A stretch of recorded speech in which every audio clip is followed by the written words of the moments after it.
दोस्तों नमस्कार, स्वागत है आप सभी का इस चैनल पे। दोस्तों देश भर के लाखों पेंशन भोगियों की पेंशन एरियर महंगाई भत्ते को लेकर बहुत ही बड़ी खबर आ चुकी है। तो दोस्तों पूरी खबर आपको दी जाएगी, उससे पहले आप इस वीडियो को अपनी तरफ से लाइक कर दीजिए, क्योंकि आपकी लाइक ही हमारी मेहनत होती है। तो चैनल पे पहली बार आए हो तो चैनल को भी फ्री में सब्सक्राइब जरूर कर लीजिए। तो चलिए दोस्तों पहली बड़ी खबर की ओर चलते हैं। जी हाँ दोस्तों, पहली बड़ी खबर आ चुकी है। जितने भी 70 साल के ऊपर के पेंशन भोगी हैं तो उनका बैंक अकाउंट अब सीनियर सिटीजन अकाउंट में कन्वर्ट कर दिया जाएगा। जी हाँ दोस्तों, देश भर के लाखों पेंशन भोगियों के लिए बहुत ही बड़ी खबर आ चुकी है कि बैंकों को निर्देश जारी कर दिया गया है कि 70 साल या उसके ऊपर के पेंशन भोगियों का bank account senior citizen account में कन्वर्ट कर दिया जाए। वहीं भी दोस्तों अगली बड़ी खबर आ चुकी है देश भर के लाखों पेंशन भोगियों के लिए। जहां से पेंशन भोगी अगर सीचस वेलनेस सेंटर के बाहर निवास करते हैं तो उनको फिक्स मेडिकल अलाउंस मिलता है। फिक्स मेडिकल अलाउंस के रूप में उनको 1000 रुपए का फायदा दिया जाता है हर महीना। लेकिन दोस्तों जो पेंशन भोगी सीचस वेलनेस सेंटर का फायदा लेना चाहते हैं तो उन्हें फिक्स मेडिकल अलाउंस का फायदा छोड़ना पड़ेगा। यानी कि दोस्तों दोनों में से केवल आप एक ही का फायदा ले सकते हैं, या तो आप सीचस वेलनेस सेंटर में अपना इलाज कराएं या फिर मेडिकल अलाउंस लें। दोनों में से एक फैसिलिटी आपको मिलेगी, दोनों आपको नहीं मिलेगा। वहीं दोस्तों अगली बड़ी खबर आ चुकी है। नवंबर महीना आते ही पेंशन भोगी लाइफ सर्टिफिकेट जमा करने में लग गए हैं, लेकिन दोस्तों बहुत सारे पेंशन भोगियों का लाइफ सर्टिफिकेट रिजेक्ट हो जा रहा है। इसलिए आपसे गुजारिश की जा रही है कि आप अपना चेक करें कि आपका लाइफ सर्टिफिकेट का स्टेटस क्या है। इसके लिए दोस्तों आप जीवन प्रमाण पे जाके इसको चेकआउट कर सकते हैं। और दोस्तों जो अभी तक नहीं भरे हैं तो उनसे अपील की जाती है कि वे लास्ट डेट का इंतजार ना करें, 30 तारीख के पहले अपना लाइफ सर्टिफिकेट भर के खत्म करें, आराम से चैन से सोएं। वही दोस्तों अगली बड़ी खबर आ चुकी है। आरबीआई ने देश भर के लाखों पेंशन भोगियों के लिए बहुत ही जरूरी अलर्ट जारी किया है। जहां से पेंशन भोगियों का पीपीओ नंबर अब उनके डिजी लॉकर में सेफ रहेगा। जहां से डिजी लॉकर एक मोबाइल ऐप है। मोबाइल ऐप आप अपने मोबाइल में इस ऐप को डाउनलोड कर सकते हैं। डिजी लॉकर ऐप है, इसमें आपका पीपीओ नंबर सेफ रहता है, सुरक्षित रहता है। आप इसको खोल के कभी भी चेकआउट कर सकते हैं और किसी को भी दिखा सकते हैं। आपका पीपीओ नंबर इस ऐप में, इस मोबाइल ऐप में रहेगा, आप उसको डाउनलोड कर सकते हैं इसके थ्रू। वही दोस्तों बहुत सारी शिकायतें मिली थी कि पेंशन भोगियों के साथ सीचस वेलनेस सेंटर के जो डॉक्टर है वो अच्छी तरीके से व्यवहार नहीं करते हैं, उनके साथ अच्छे से ट्रीट नहीं करते हैं। तो ऐसे में दोस्तों बहुत सारे पेंशन भोगियों की शिकायत मिली थी। तो उसी के समाधान हेतु केंद्र सरकार ने कहा है कि सीचस के जो डॉक्टर हैं वो अच्छी तरीके से पेंशन भोगियों के साथ ट्रीट करें, पेंशन भोगियों का अच्छी तरीके से इलाज करें, उनके साथ कोई दुर्व्यवहार की घटना ना करें। वहीं दोस्तों अगली बड़ी खबर आ चुकी है। देश भर के लाखों पेंशन भोगियों के लिए केंद्र सरकार ने एक इंपॉर्टेंट सर्कुलर जारी किया है, जिसमें कहा है कि बैंक पेंशन भोगियों के साथ अच्छे से व्यवहार करे। बैंकों में जब पेंशन भोगी जाते हैं तो उनके साथ अच्छे से ट्रीट करें, उनसे अच्छी तरीके से बातचीत किया जाए, उनको आदर के साथ, सम्मान के साथ बैठने को जगह दिया जाए। अगर वे कुछ लिखने में असमर्थ हैं तो उनका फॉर्म फिलअप करके दिया जाए, उनके साथ अच्छी तरीके से बात किया जाए, उनके लिए एक अलग से काउंटर बनाया जाए ताकि पेंशन भोगियों को आसानी हो और उनका काम प्रायोरिटी के साथ पहले किया जाए। वही दोस्तों अगली बड़ी खबर आ चुकी है। सुप्रीम कोर्ट ने एक बहुत ही बड़ा फैसला सुनाया है, जिसमें सुप्रीम कोर्ट ने कहा है कि पेंशन भोगियों की पेंशन एक मौलिक अधिकार है। पेंशन को रोका या कम नहीं किया जा सकता है। पेंशन के द्वारा ही पेंशन भोगी अपना जीवन व्यतीत करते हैं। ऐसे में पेंशन अगर नहीं मिलेगी तो पेंशन भोगी अपना स्टैंडर्ड कैसे मेंटेन कर पाएंगे।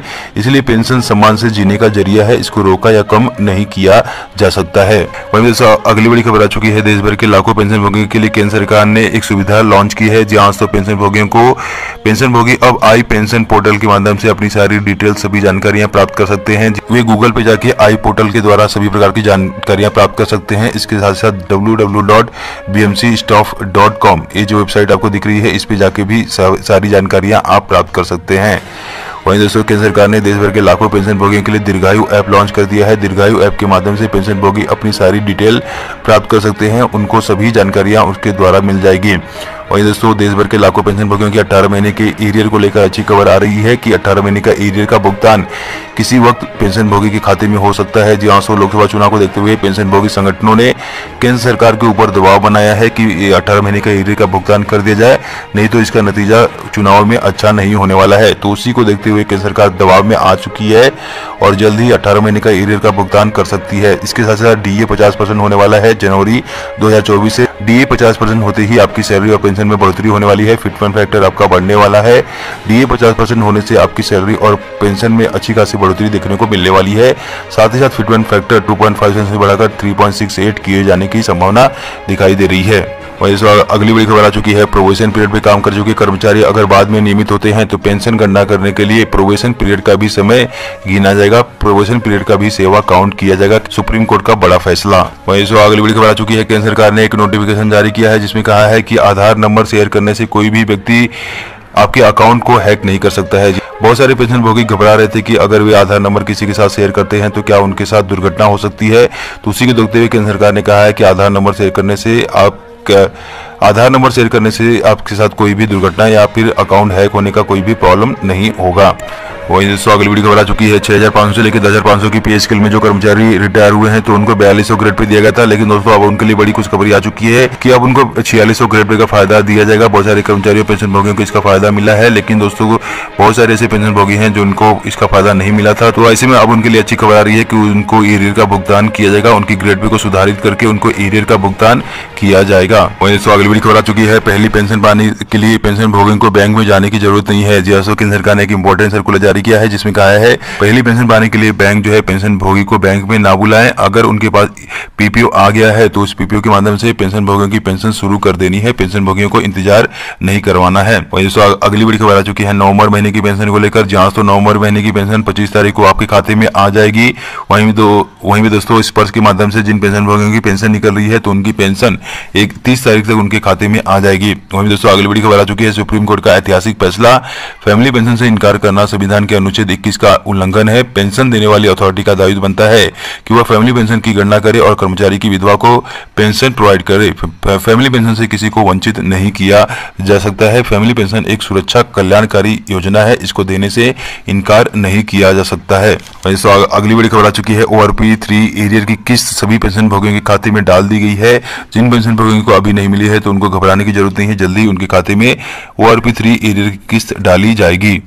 वैसे अगली बड़ी खबर आ चुकी है, आरबीआई ने सभी कर्मचारियों पेंशन भोगियों से अपील की है कि जिस बैंक में आपका अकाउंट है तो बैंक में जो भी पैसा है तो उसके लिए नॉमिनी जरूर बनाएं। जी हाँ दोस्तों, आपको बता दूं कि आपकी मृत्यु के बाद नॉमिनी को सारी रकम मिलती है। तो ऐसे में दोस्तों अगर आपने नॉमिनी नहीं बनाया है, सही नॉमिनी नहीं बनाया है तो रकम किसको मिलेगी, इसको लेकर आरबीआई ने एक चेतावनी जारी की है और सभी पेंशन भोगी और सभी नागरिक, सभी सीनियर सिटीजन सभी से आग्रह किया है कि बैंक में आपका जो अकाउंट है उसके लिए नॉमिनी जरूर बनाएं। इसके साथ ही साथ आरबीआई ने सभी बैंकों से स्पष्ट आदेश जारी किया है कि पीपीओ नंबर पेंशन भोगियों की पासबुक पे मेंशन करना जरूरी है। जी हाँ दोस्तों, पीपीओ नंबर ही आपकी पहचान होती है। ऐसे में दोस्तों बैंक की पासबुक पे आपका पीपीओ नंबर होना चाहिए ताकि इन फ्यूचर अगर आपको कुछ काम लगे तो आप डायरेक्टली पासबुक के आधार पे अपना पीपीओ नंबर चेकआउट कर सकते हैं, आपको कहीं इधर उधर जाने की जरूरत नहीं पड़ेगी। वहीं दोस्तों अगली बड़ी खबर आ रही है, इस बार जिस प्रकार से उनकी बेसिक की आधी पेंशन मिलती है उसी प्रकार से बोनस भी एटलीस्ट आधा मिलना चाहिए।